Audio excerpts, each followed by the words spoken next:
Olá, pessoal. Eu sou o professor William Gigo e nós estamos hoje na nossa 28ª aula do nosso canal Química com Gigo. E hoje nós vamos falar sobre pilha de Daniel, um assunto aí muito comum em prova, principalmente nas provas do Enem. Pessoal, se você gostar da aula, por favor, não esqueça de colocar aí para nós o famoso joinha.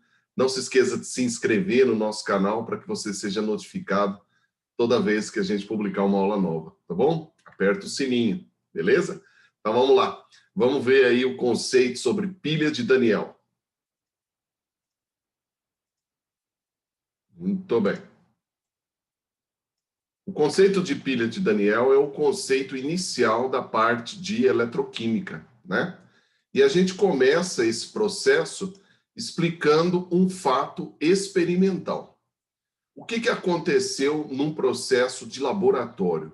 O Daniel deixou cair dentro de uma solução de sulfato de cobre uma plaquinha de zinco. A hora que a plaquinha caiu lá dentro, a solução era bem azulada, que é uma característica da solução de sulfato de cobre. E ele largou a plaquinha lá dentro. Passado algum tempo, quando ele tirou essa plaquinha para fora, ele observou que tinha acontecido sobre ela uma transformação, uma modificação. E a solução tinha perdido parte da coloração. Bom, o primeiro detalhe importante de nós observarmos na pilha de Daniel é a questão da espontaneidade. Então, significa que o processo aconteceu naturalmente, né? Eu não precisei forçar nada. Bom, o que aconteceu basicamente em termos químicos que estão lá dentro? Nós temos uma placa de zinco, então é um metal. Nós temos ali uma solução de sulfato de cobre. Lá dentro nós ficamos com cobre metálico e ficamos com uma solução de sulfato de zinco. Bom, primeiro detalhe, William, como é que você sabe que isso aqui está acontecendo lá dentro? Bom, primeiro, você consegue observar que uma solução de sulfato de zinco, ela não tem cor. Então, se você mudou a coloração, é porque isso aqui que estava lá dentro está sendo consumido. Outro detalhe é o aparecimento de uma outra massa com características do metal de cobre sobre a placa de zinco. Se nós passarmos isso aqui para a forma iônica, nós vamos observar que o íon sulfato não faz parte do processo.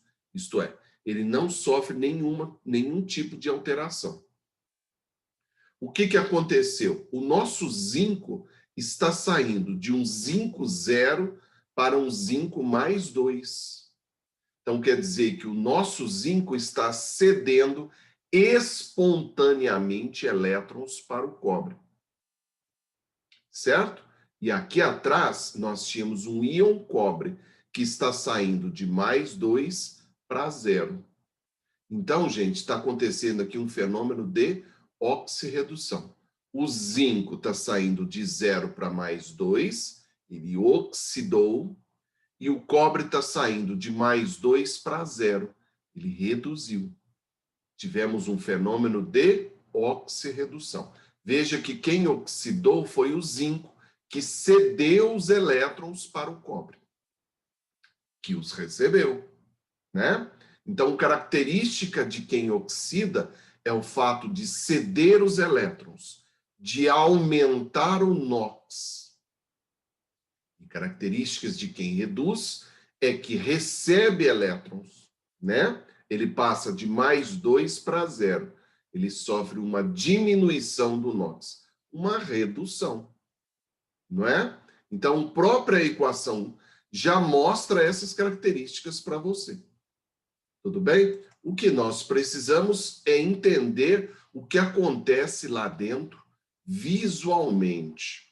Então, nós tínhamos um processo agora feito externamente. Nós vamos montar aqui duas cubas. Do lado de cá eu vou pôr uma placa de zinco, do lado de lá eu vou pôr uma placa de cobre. Mas se você colocar só as duas placas, como é que os elétrons vão trafegar. Então, eu vou vir aqui, ó, e vou colocar um fio externo. Então, primeiro detalhe da pilha de Daniel, que os elétrons circulam pela parte externa, tá? Quando ele fez isso apenas com as placas e o fio, não aconteceu absolutamente nada. Bom, então ele pensou assim, bom, se o zinco vai ceder elétrons, significa que ele vai virar cátions. Então ele precisa de uma solução. Então ele veio do lado de cá e colocou uma solução de sulfato de zinco. A mesma coisa do lado de cá. Ele tem que receber íons cobre. Então eu vou colocar uma solução de sulfato de cobre. Mas mesmo assim a pilha não funcionou. Por quê? Se vocês observarem, nós passamos a ter um circuito aberto. O que precisa para que ela funcione? Ela funciona apenas num circuito fechado. Então eu vim aqui e coloquei a famosa ponte salina. A ponte salina nada mais é do que um tubo cheio com sal lá dentro, normalmente nitrato de potássio. Tá bom? Então aqui dentro nós temos íons que vão fazer o equilíbrio da parte interna da pilha. Então, na parte interna da pilha, eu tenho o movimento dos íons. Na parte externa da pilha, eu tenho o movimento dos elétrons. Tá bom?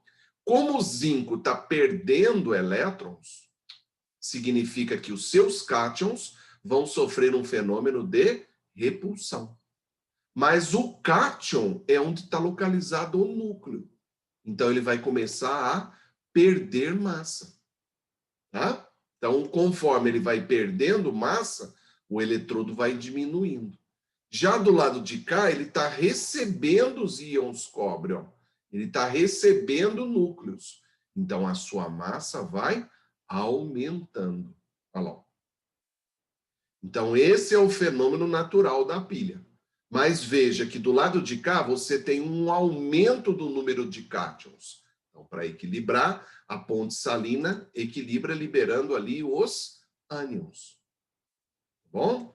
Então, os ânions vão passando para dentro da minha solução, para manter ali a quantidade de íons em equilíbrio.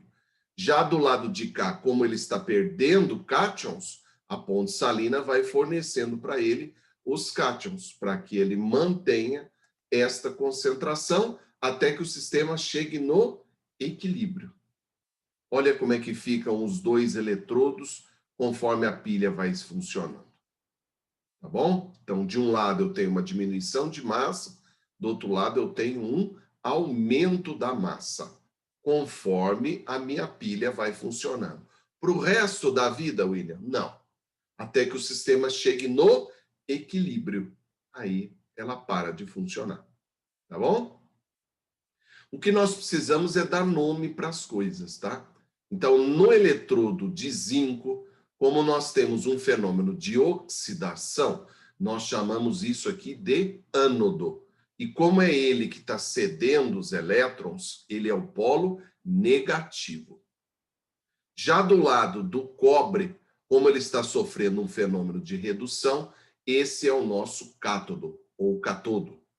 E aqui você tem o recebimento desses elétrons. Portanto, ele é o polo positivo.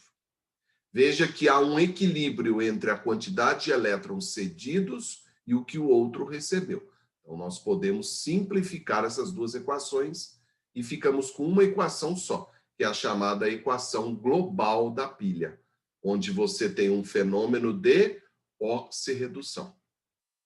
Esta é a famosa pilha de Daniel. Tudo bem? Era isso que nós queríamos deixar para a nossa aula de hoje. Espero ter podido ajudar vocês, tá bom? Pessoal, se você gostou, coloque aí para nós o famoso joinha. Não se esqueça de se inscrever no nosso canal, para que você seja notificado toda vez que nós publicarmos uma aula nova. E também indique aos amigos, aos parentes que têm dificuldades em química, para que eles possam aí fazer uma boa prova nos benditos vestibulares da vida. Tá legal?